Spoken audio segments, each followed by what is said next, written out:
Yo, Dennis here, back with another episode of This Is Not a Podcast. Y'all already know what the lick read. Yeah, straight like that. Y'all know what to do. Hey, you, right there.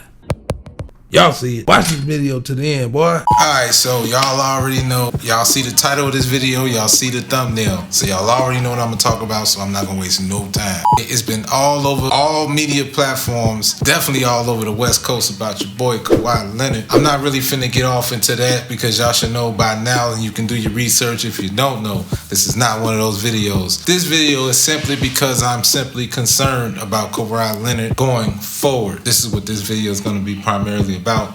But before I get into all of that, one time for the fun time, make sure you like and subscribe. Hit that notification button. It is greatly appreciated. If y'all saw the previous 2 episodes of This Is Not a Podcast, being that it was a part 1 and a part 2, this will kind of further explain everything so I don't have to constantly keep repeating it about where we're going in the future. Watch the videos to the end. Before we get back into this episode, watch the videos to the end. It is very important right now because we are basically kind of starting over from scratch. We will be rebranding everything. Part 1 and part 2, previous episodes of This Is Not a Podcast, and binge watch if you like. I hope you binge watch if you like because it will help me and help the channel tremendously. Now, as we all know, he's been plagued by the same injury for years with his right knee. Recently tore his ACL. I think he recovered repairing his knee from ACL, and so he hasn't really properly healed. I doubt it since maybe San Antonio. I don't think he really truthfully healed all the way because behind the scenes, if you follow Kawhi Leonard, you know he's a workhorse. You can talk to his peers. You can talk to people that's behind the scenes. All know this guy works like no other, and he does more than anything wants to be on that court. At least that's what they say, and that's what I would like to believe. But I took a couple notes here, and I want to read them off to you real quick. So normally, I don't want to act like I'm stopping and going, so I want to read a few things. Okay, he played 68 games last season, averaging 23, 6, 3, and a steal last year. Not only that, making it last season most games played since the 2016-17 season in which he played for the San Antonio Spurs. Coming in with a record 74 games in his career. His career best to date, 74 games. Now, as we all know, he's been plagued with this same injury over and over again, making him the poster boy for load management. Since years has been going by, the NBA has been adopting load management, which is a bummer to the fans, definitely helpful to the players, of course. Obviously, anything involving load management with the players for them to not play, take a few days off to kind of recover from those back-to-backs and the rigors of that 82-game season, especially the elite teams that play all the way to June, you know what I'm saying? Definitely helps, and to get a big check to go with that, hey, I can't get too mad at that from a business standpoint. Without getting to how much money he made, because we don't do no pocket watching over here. He made a lot of bread, you know what I'm saying? He ran it up whether he played or not. From a flip side, it's good business either way you look at it. So it's kind of have sympathy or empathy for a person that made a fortune, whether playing or not playing. I say that's good. That's good money. From a fan standpoint, it definitely sucks because not even trying to compare eras or nothing like that, because I think that is the most idiotic thing to do, because we can all be biased about this era, that era, whatever the case. Although I won't mind being biased, but this ain't that. So we want to stick to the conversation at hand. Before I go any further, I want to just read out some of this man's accolades. I mean, he's first ballot Hall of Fame if he stopped today.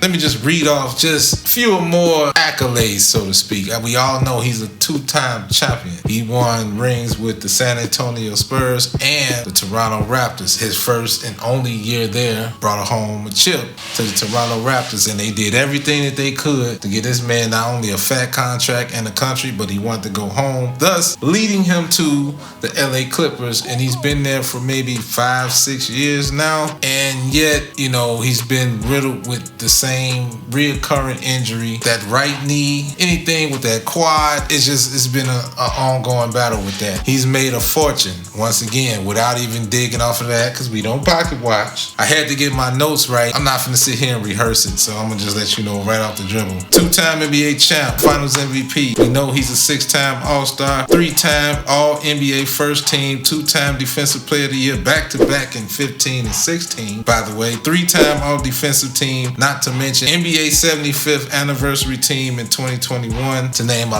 whole lot. He's a career average of 26-3 and a steal. So in my eyes, that's enough right there alone without even mentioning college or anything else. Not even mention the extra awards that I didn't mention. That's enough to be first ballot Hall of Famer, hands down. When healthy, he's one of the best players in the league when healthy. And if it wasn't played by injuries, we can easily say this guy will have a few MVPs, along with that Finals MVP, along with a few more chips, along with a few more Defensive Player of the Years. Easy, because he's known to be that quiet assassin, that two-way player. You know, got the big mitts like Michael Jordan, the Dr. J's, you know what I'm saying? He's standing around about 6'7", easy, with a wingspan.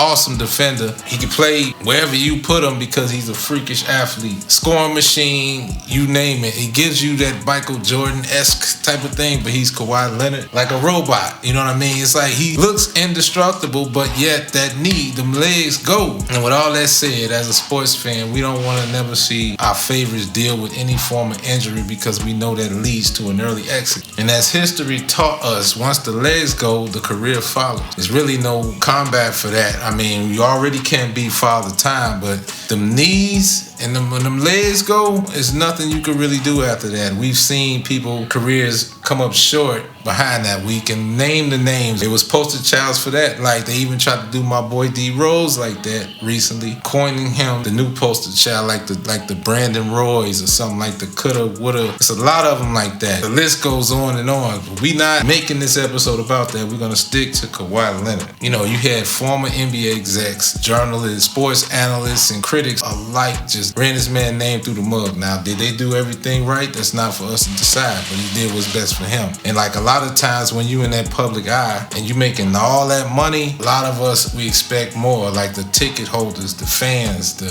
execs, they want to see a return of investment. We have to protect our investment, thus leading to this low management concept. I mean, all the elites pulled it off after a while because they feel like it's not fair. Though the era that I'm accustomed to, that I grew up on, if Michael Jordan was ready, suited up, one leg in a kickstand, he's gonna be on there. Kobe Bryant didn't cheat the game like a lot of our elites didn't cheat the game. They played hurt. Not saying everybody should play hurt. Maybe that's not the way the game is played anymore because, you know, obviously it's a finesse game. The game has changed dramatically. They don't even teach the game like they used to teach anymore, which is what we call evolution. That's why it's just idiotic to really pick eras, just like with this whole GOAT thing. Like, we all have our preference of who's the GOAT and whoever's the undisputed GOAT. You know what I mean? You got the old heads, damn near anti-Michael Jordan. I get that. I'm a Michael Jordan guy. I don't put nobody above Michael Jordan. I don't care what the numbers say. But in this day and era, I don't put nobody above LeBron James at all. Stephen Curry is one of the greatest shooters that we ever seen. With that being said, at the end of the day, only Kawhi knows how his body feels. You know what I'm saying? You know, you only go as far as the mind will take you. When it comes down to injury, if I could put myself in his shoes, I'll be like, I wouldn't listen to nobody neither. I'm like, who is somebody that don't play the game, that don't have to go through the rigors of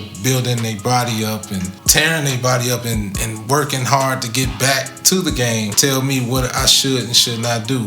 You know what I mean? So we've heard calls of retirement. Wrap it up, because they know, even like some of the players that played the game said, you know, we know what this road leads to when a career gets cut short. But he's been fortunate, not just financially, but to build a body of work. Now, even if he did hang him up, he will be first ballot Hall of Famer. But injuries do happen, and sometimes we got to show some empathy, but then some things just really don't make no sense to us with this low management, especially like the old heads of a different era. You know, we kind of understand, like, because that's where we from. Like, you know, you played hurt, you didn't cheat the game. You know what I mean? You making a lot of money, and they made even less money than what these guys is making now. So you can say the NBA has become spoiled, soft, too many divas, all this type of stuff or whatever. Not accusing Kawhi Leonard of that, because he's quiet. You know what I mean? It's just that good business is good business. So sometimes, you know, even his team probably want to protect their investment. I'm pretty sure the owners, the league owners, the Clippers being the Clippers, I'm sure they want to protect their investment too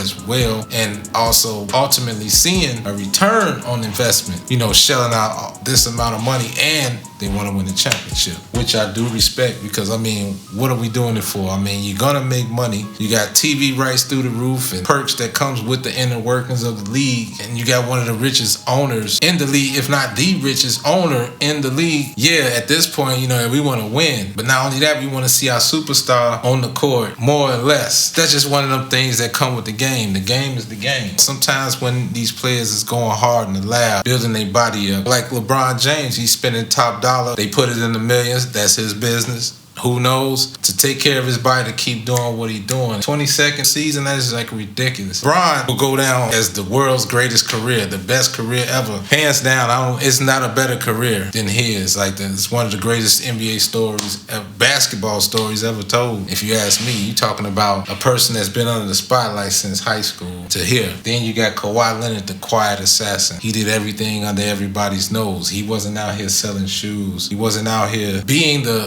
face of the league, so to speak. He pretty much did it quietly, you know what I mean? He had the mystique about him. You knew he was a killer on that court. And everybody that talked about him, I never heard too much bad being said about him as a teammate or in the locker room. You know, normally if it was a diva or a person that what we like to call Hollywood or require blue M&Ms and bells and whistles for him to just walk through the room or flex his muscle around, you know what I mean? You don't really hear too much about that. And if not, I mean, if it was some, then it was definitely under wraps. It haven't came out yet. It's only so much the general public knows. Only he knows how his body feels. So you playing a lot less than you are, you know, that's unfortunate, but at the same time, you're making a lot of money. It's a lot of people, a lot of season ticket holders that pay top dollar to come see you. They want to see Kawhi Leonard on the floor.